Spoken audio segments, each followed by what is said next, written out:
में supreme court के जज जनता के सामने न्याय मांगते हैं और यह सिर्फ सुप्रीम कोर्ट के साथ नहीं हो रहा है।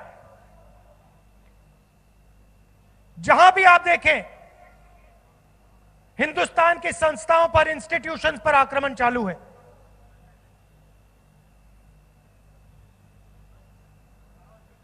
लोगों को बांटा जा रहा है, नफरत फैलाई जा रही है और जो सच्चे मुद्दे हैं उनकी बात सरकार नहीं करती। हिंदुस्तान के सामने सच्चे मुद्दे कौन से हैं? सबसे पहला और सबसे बड़ा मुद्दा बेरोजगारी। आज हिंदुस्तान में 45 साल से ज्यादा बेरोजगारी है। Narendra Modi ji make in India की बात करते हैं, स्टार्टअप इंडिया की बात करते हैं, मगर सच्चाई यह है कि आज हिंदुस्तान का युवा अलग अलग प्रदेशों में रोजगार ढूंढते भटक रहा है।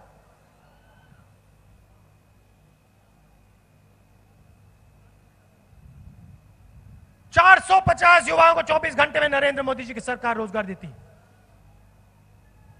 दूसरी तरफ किसानों का मुद्दा। गुजरात के चुनाव में हमने किसानों की बात की और किसानों ने गुजरात में हमारी पूरी समर्थन की। और किसानों के सामने कौन से मुद्दे हैं? नरेंद्र मोदी जी 3,50,000 करोड़ रुपए 15 लोगों का कर्जा माफ कर सकते हैं, हिंदुस्तान के सबसे अमीर लोगों का, मगर हिंदुस्तान के किसान का कर्जा माफ नहीं कर सकते। 1 रुपया कर्जा माफ नहीं कर सकते हैं। उल्टा अरुण जेटली जी कहते हैं किसान का कर्जा माफ करना हमारी पॉलिसी नहीं है। किसान बीमा का पैसा देते हैं और जब आंधी तूफान आता है तो फायदा उन्हीं 15 लोगों की कंपनी को होता है। आप पैसा भरो, ये हम जो कहते हैं हम करके दिखा देते हैं। और हमने वहां कहा कि अगर नरेंद्र मोदी जी 3.5 लाख करोड़ रुपए 15 लोगों का कर्जा माफ कर सकता है तो कांग्रेस पार्टी किसानों का कर्जा माफ कर सकती है। और हमने कहा कि देखिए 10 दिन के अंदर इन 3 प्रदेशों में चुनाव के जीतने के 10 दिन के अंदर कांग्रेस पार्टी किसानों का कर्जा माफ कर देगी। और प्रधानमंत्री जी ने, बीजेपी के लोगों ने कहा कि कांग्रेस पार्टी झूठ बोल रही है। भाइयों और बहनों, मध्य प्रदेश, छत्तीसगढ़, राजस्थान में 10 दिन नहीं लगे, 2 दिन के अंदर कांग्रेस पार्टी ने इन प्रदेशों के सब किसानों का कर्जा माफ कर दिया।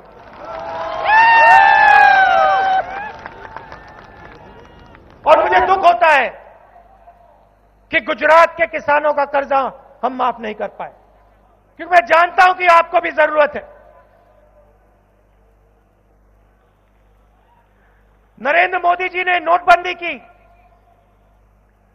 बिना किसी से पूछे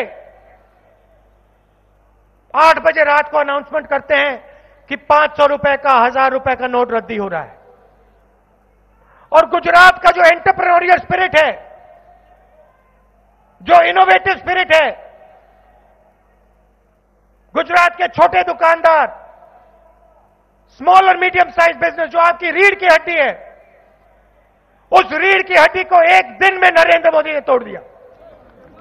करोड़ों लोगों को बेरोजगार किया, हंसते हुए किया। कहते हैं काले धन के खिलाफ लड़ाई लड़ रहा हूं। और मैं आपसे पूछना चाहता हूं, गुजरात की जनता से पूछना चाहता हूं, क्या उस भीड़ में जो बैंक के सामने खड़ी थी, क्या उस भीड़ में आपने हिंदुस्तान के काले धन वालों को देखा? क्या आपने अनिल अंबानी को देखा, नीरव मोदी को देखा, मेहुल चोकसी को देखा? नहीं। उस लाइन में हिंदुस्तान के गरीब लोग थे, हिंदुस्तान के किसान, हिंदुस्तान के मजदूर, माताएं, बहनें 15 लाख रुपए वापस करने का कहा था। मिल गया आपको 15 लाख रुपए? आ गया आपके बैंक अकाउंट में? जहां भी जाते हैं कोई ना कोई झूठ बोल जाते हैं। गब्बर सिंह टैक्स कहा था कि एक टैक्स होगा, सिंपल टैक्स होगा। 12 बजे रात को अनाउंस करते हैं, पता लगता है कि 5 अलग अलग टैक्स। और आज तक गुजरात के छोटे दुकानदारों को, स्मॉल मीडियम साइज बिजनेस वालों को जीएसटी समझ नहीं आई। मैं आप सबको आश्वासन देना चाहता हूं कि 2019 में जैसे ही कांग्रेस पार्टी की सरकार बनेगी, वैसे ही हम जीएसटी को रिफॉर्म करके आपको एक टैक्स वाली जीएसटी दे देंगे।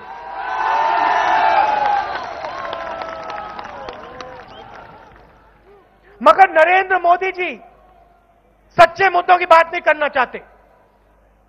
नरेंद्र मोदी जी देश को यह नहीं बताना चाहते कि पिछले 5 सालों में उन्होंने रोजगार के लिए कुछ नहीं किया। नरेंद्र मोदी देश के किसान को यह याद नहीं दिलाना चाहते कि उन्होंने पिछले 5 साल में किसानों की बात नहीं सुनी, किसानों का कर्जा माफ नहीं किया, किसानों की मदद नहीं की। यह नहीं याद दिलाना चाहते कि उन्होंने किसान से बोनस छीना। एक के बाद एक नई बातें करेंगे।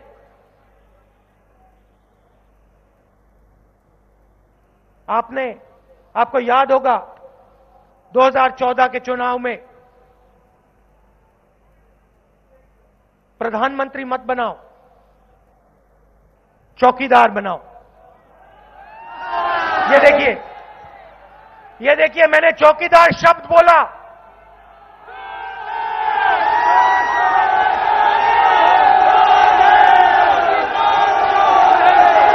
ये देखिए चौकीदार।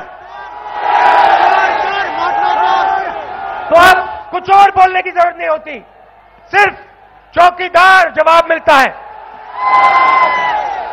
और फिर हर स्टेज से नरेंद्र मोदी देशभक्ति की बात करते हैं। हर स्टेज से नरेंद्र मोदी बोलेंगे कि मैं देशभक्त हूं।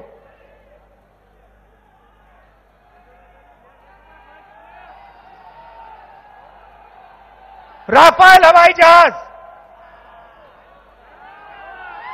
नरेंद्र मोदी वायुसेना की प्रशंसा करते हैं,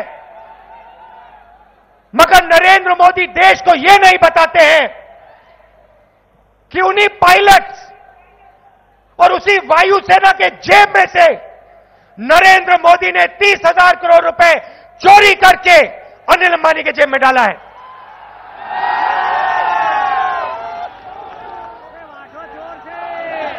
देखिए मनमोहन सिंह जी बैठे हैं, मनमोहन सिंह जी बैठे हैं, एंटनी जी बैठे हैं। यूपीए के समय एंटनी जी ने, मनमोहन सिंह जी ने एक राफेल के लिए 526 करोड़ रुपए देने के तय किए थे। मनमोहन सिंह जी ने कहा था कि एचएएल कंपनी, हिंदुस्तान की सरकारी कंपनी जिसने 70 साल से हवाई जहाज बनाए, जिसके हवाई जहाज ने पाकिस्तान में जाके बम गिराए, मिराज हवाई जहाज, उस कंपनी को राफेल का कॉन्ट्रैक्ट मिलेगा। भाई और बहनों, अनिल अंबानी ने जिंदगी में हवाई जहाज नहीं बनाया है। और मैं गारंटी करके कहता हूं, अगर अनिल अंबानी जी को आपने एक कागज दे दिया और उनको कहा कि भैया कागज का हवाई जहाज बनाओ, अनिल अंबानी जी कागज का हवाई जहाज नहीं बना पाएंगे। बैंक का 45,000 करोड़ रुपए कर्जा है उन पर। एचएएल कंपनी ने 3,000 करोड़ रुपए अपना पैसा हिंदुस्तान की सरकार को दिया है। नरेंद्र मोदी जी प्रधानमंत्री बनते हैं, फ्रांस जाते हैं और भाइयों और बहनों उनके साथ डेलीगेशन में अनिल अंबानी जाता है। फ्रांस के राष्ट्रपति कहते हैं कि हिंदुस्तान के प्रधानमंत्री ने मुझे मीटिंग में साफ बोला, एचएएल को कॉन्ट्रैक्ट नहीं मिलेगा, अनिल अंबानी को राफेल का कॉन्ट्रैक्ट देना पड़ेगा और 526 करोड़ का हवाई जहाज नहीं खरीदिए, 1600 करोड़ रुपए का हवाई जहाज खरीदिए। फ्रांस के राष्ट्रपति ने यह बात बोली। होलैंड नाम है, इंटरनेट पे जाके देख लीजिए। सीबीआई का डायरेक्टर जांच करना चाहता है, 1:30 बजे रात को नरेंद्र मोदी जी उसको निकाल देते हैं। उसके बाद सुप्रीम कोर्ट कहता है कि सीबीआई डायरेक्टर को रीइंस्टेट करो, वापस लाओ। खारगे जी बैठे हैं, कमेटी पे हैं। घंटों में नरेंद्र मोदी जी ने सीबीआई डायरेक्टर को निकाल दिया, घंटों में दूसरी बार निकाल दिया, क्योंकि सीबीआई डायरेक्टर राफेल पे इंक्वायरी करने जा रहा था। गुजरात की जनता, आप मुझे बताइए, नरेंद्र मोदी जी ने आपको वायदा किया था, हम सबको वायदा किया था कि वो भ्रष्टाचार के खिलाफ लड़ेंगे। गुजरात की जनता को नरेंद्र मोदी जी से पूछना चाहिए, आपने एयरफोर्स के शहीदों का 30,000 करोड़ रुपए उनसे छीनकर अनिल अंबानी को क्यों दिया? किस बेसिस पे दिया? डिफेंस मिनिस्ट्री के डॉक्यूमेंट्स है, हिंदू अखबार में पढ़ लीजिए, साफ लिखा है। डिफेंस मिनिस्ट्री के लोगों ने साफ डॉक्यूमेंटेशन में लिखा है कि नरेंद्र मोदी चौकीदार ने पैरेलल नेगोशिएशन फ्रांस की सरकार के साथ किया। एयरफोर्स के लोगों ने, एयरफोर्स के डॉक्यूमेंटेशन में साफ लिखा है कि चौकीदार। अच्छा, देशभक्ति की बात करते हैं। पुलवामा में बम अटैक हुआ, मसूद अजहर ने बम अटैक किया, और मैं गुजरात से नरेंद्र मोदी से सवाल पूछना चाहता हूं, इस मसूद अजहर को हिंदुस्तान की जेल से पाकिस्तान किसने भेजा? बीजेपी की सरकार ने, वाजपेयी जी की सरकार ने स्पेशल हवाई जहाज में मसूद अजहर को डालकर, उसको पैसा देकर कांदाहार पहुंचाया। और नरेंद्र मोदी जी, आपके जो एनएसए है, नेशनल सिक्योरिटी एडवाइजर डोभाल जी, वो मसूद अजहर के साथ हवाई जहाज में एस्कॉर्ट बनकर कांदाहार गए। आप देश को समझाइए कि उन 40-45 शहीदों को जिस व्यक्ति ने मारा, उस व्यक्ति को आपने हिंदुस्तान से स्पेशल हवाई जहाज में भेजकर वापस भेजा। आप देश को यह बताइए। देशभक्ति की बात करते हैं ना, तो देश को बताइए कि मसूद अजहर को आपकी सरकार ने पाकिस्तान भेजा था। मसूद अजहर को पकड़ा किसने था? कांग्रेस पार्टी ने पकड़ा था, जेल में हमने उसको डाला था।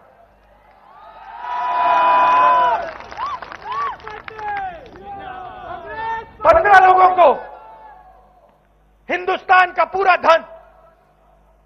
भाइयों और बहनों, देखिए, जिस दिन पाकिस्तान के खिलाफ लड़ाई हो रही थी, अखबार पढ़ लीजिए, उसी दिन नरेंद्र मोदी जी ने अपने मित्र को हिंदुस्तान के 5 एयरपोर्ट हवाले कर दिए।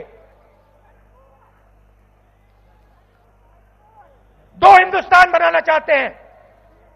एक हिंदुस्तान अनिल अंबानी वाला, मेहुल चौकसी वाला, नीरव मोदी वाला, नरेंद्र मोदी वाला, सूट बूट वाला, और दूसरा हिंदुस्तान किसानों का, मजदूरों का, छोटे दुकानदारों का, छोटे बिजनेस वालों का, मिडिल साइज बिजनेस वालों का, युवाओं का।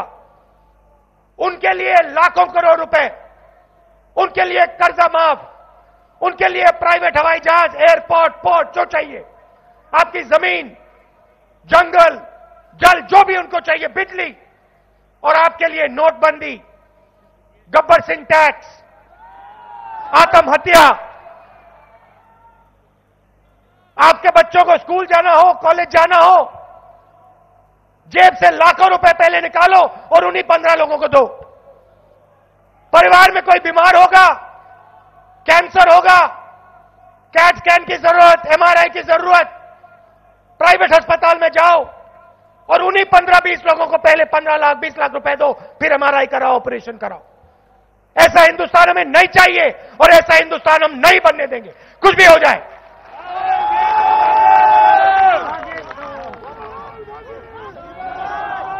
कल अखबार पढ़ रहा था, अखबार में लिखा कि इंग्लैंड की सरकार ने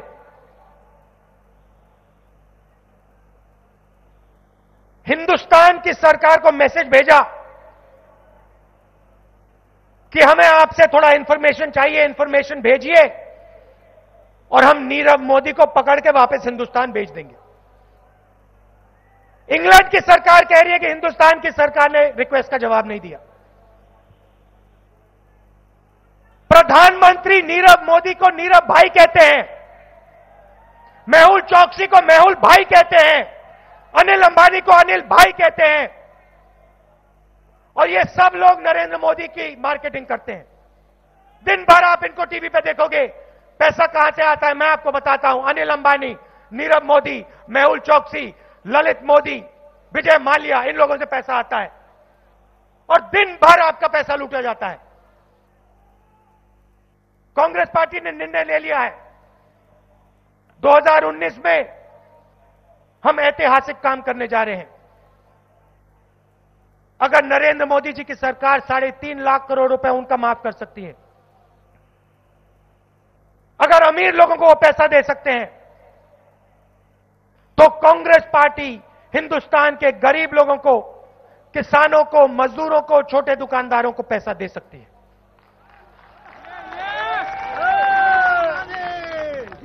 हम ऐतिहासिक काम करने जा रहे हैं और गुजरात के हर गरीब को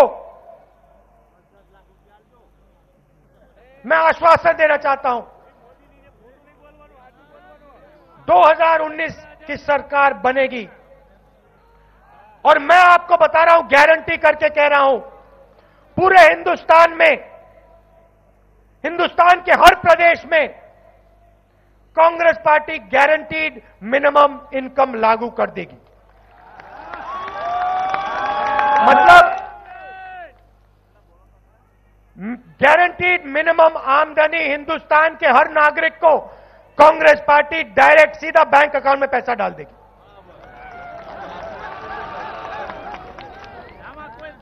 ऐतिहासिक काम है, कांग्रेस पार्टी ही कर सकती है। कांग्रेस के कार्यकर्ताओं को मैं मैसेज देना चाहता हूं, देखिए गुजरात का चुनाव हुआ और आप लड़े, बब्बर शेर जैसे कांग्रेस के सब वर्कर एक होकर आप लड़े।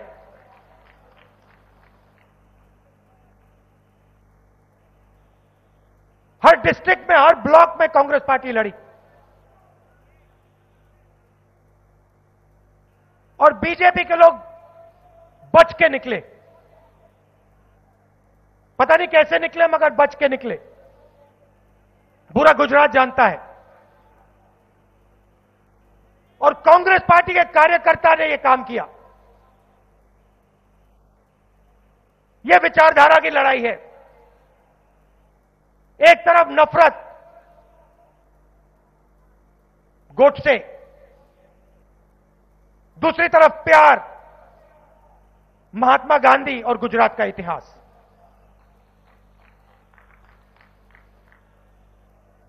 और जीत महात्मा गांधी की होगी, प्यार की होगी, भाईचारे की होगी, कांग्रेस पार्टी की होगी,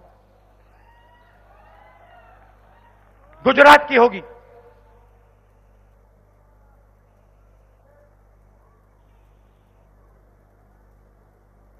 तो मैं आपको यह कहना चाहता हूं कि चुनाव में आप गुजरात के हर घर में जाओ, गांव में, शहरों में जाओ और गुजरात की जनता को बताओ कि पिछले 5 साल से नरेंद्र मोदी जी वायदे कर रहे हैं। मेक इन इंडिया का वायदा किया, 45 साल से सबसे ज्यादा बेरोजगारी। किसानों के लिए वायदे किए, एक वायदा पूरा नहीं किया। 15 लाख रुपए का वायदा किया, वो पूरा नहीं किया। और दूसरी तरफ जो कांग्रेस पार्टी कहती है वो करके दिखा देती है। हमने छत्तीसगढ़, मध्य प्रदेश, राजस्थान में किसानों से वायदा किया, 2 दिन में हमने पूरा कर दिया। जो हम कहते हैं वो हम करके दिखा देते हैं। और इस चुनाव में सच्चाई की जीत होने वाली है, नरेंद्र मोदी जी और नफरत की हार होने वाली है। कांग्रेस पार्टी के सब कार्यकर्ताओं को मैं दिल से धन्यवाद करता हूं कि आप हमारी विचारधारा के लिए लड़ते हो और आने वाले चुनाव में आप यहां पूरी की पूरी सीटें कांग्रेस पार्टी को जिता के दोगे।